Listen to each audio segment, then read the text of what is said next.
엘리트 법조 카르텔이 소년공 출신 이재명을 인정하지 못해 죽이려는 것이다. 국민의 인식과 완전히 동떨어진 그들만의 쿠데타는 필연적으로 실패할 것입니다.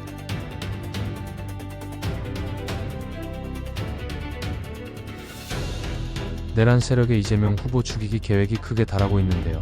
그러나 올바른 민주주의를 향한 우리 민주 국민들의 간절한 염원이 여론조사 및 언론사 조사를 통해 마치 내란, 사법 쿠데타 세력들을 비웃듯 이재명 후보의 압승으로 나타나고 있습니다.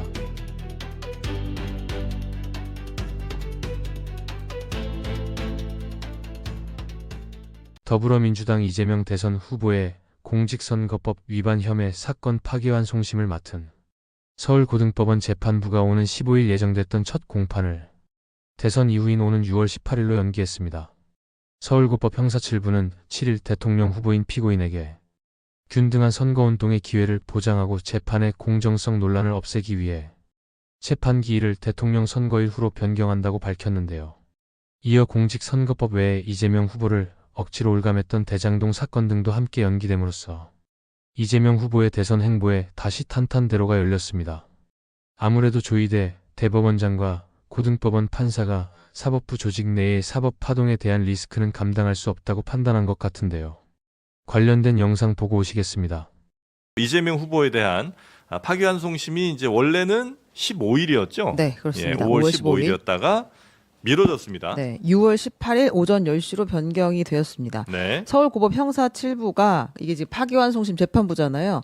근데 이제 대통령 후보인 피고인에게 균등한 선거 운동의 기회를 보장하고 재판의 공정성 논란을 없애기 위하여 재판 기일을 대통령 선거일 후로 변경하겠다라고 발표를 했습니다. 네. 그러면서 이제 파기환송심 재판부가 법원 내외부에 어떠한 영향이나 간섭을 받지 않고 오로지 헌법과 법률에 따라 독립하여 공정하게 재판한다는 자세를 견지해 왔고 앞으로도 마찬가지다라고 했는데 이거 진짜 밀려서 결정한 느낌이 물씬 납니다. 밀렸다는 건 누구한테 밀렸다는 그러니까 거죠? 지금 대법원 내부가 아니 네. 법원 내부가 거의 네. 사법 파동 각이에요.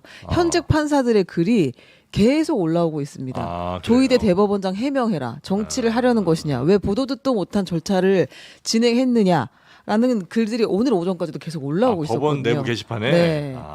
그러다 보니까 고법에서도 파기환송심 맡은 고법에서 굉장히 부담을 좀 많이 부담을 느꼈던 것 것 같고 같아요. 그래서 네. 사법부가 민주 국민의 장벽을 넘지 못한 상황에서 내란 세력이 취할 예상 행동으로는 이재명 후보를 제거하는 극단적인 선택지 밖에는 없다고 판단할 수도 있을 것 같네요.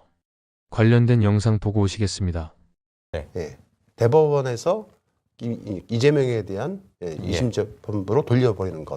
방송 이번에 이제 그 일을 하고 있지 않습니까? 네네. 세 번째 이제 플랜이 이 A도 안 되고 B도 안 되면 세 번째 플랜이 네. 이재명을 저격하는 것. 예. 오랫동안 이재명 대표에 대한 저격 공모 계획에 대해서 쭉 보도를 해왔었습니다. 덕분에 이재명 대표에 대한 경호도 많이 강화가 됐었고 네네. 한동안 민주당에서만 자체적으로 하던 경호도 최근에는 경찰 경호 인력이 좀 붙어서 네네. 경호가 강화된 걸로 알고 있습니다. 자, 앞으로 대선 전까지 이재명 후보의 신변 보호에 만전을 기해야 할 것 같습니다. 조희대의 사법 쿠데타 이후 국민들의 우려와 달리 이재명 후보의 지지율이 유례를 찾아보기 힘들 정도로 폭등하며 파기환송 선고 전보다 더 압도적인 지지율을 보여주고 있습니다.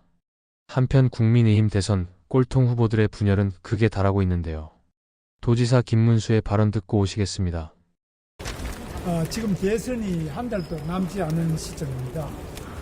저는 국민의힘 후보로서 대선 승리를 위한 비전을 알리는데 온 힘을 쏟았습니다.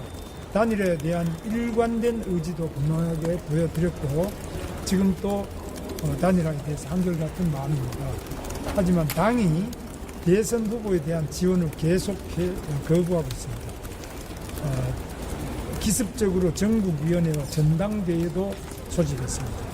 그것은 당 지도부가 정당한 대통령 후보인 저를 강제로 끌어내리려는 시도라고 생각합니다. 두 번씩이나 대통령을 지키지 못한 당에서 이제 당의 대선 후보까지 끌어내리려고 하고 있습니다. 이럴 거면은 경선은 왜 세 차례나 했었는지 모르겠습니다. 얘네들은 왜 이러는 걸까요? 권력의 욕심에 눈먼 모둠순대 둘이 서로 물고 뜯고 자폭하는 상황이 카니발리즘의 아주 적절한 예를 보고 있는 것 같습니다. 국힘 꼴통들은 자기들끼리 물어 뜯다 괴멸할 거라고 믿습니다. 위에 말씀드린 바와 같이 이제 내란 세력의 플랜은 극단적일 수도 있겠지만 이재명 후보를 제거하는 것이라고 생각합니다. 피로195는 민주주의가 무너지는 최악의 사태가 발생되지 않도록 민주시민 여러분들의 끊임없는 목소리 부탁드립니다. 시청해주셔서 감사합니다.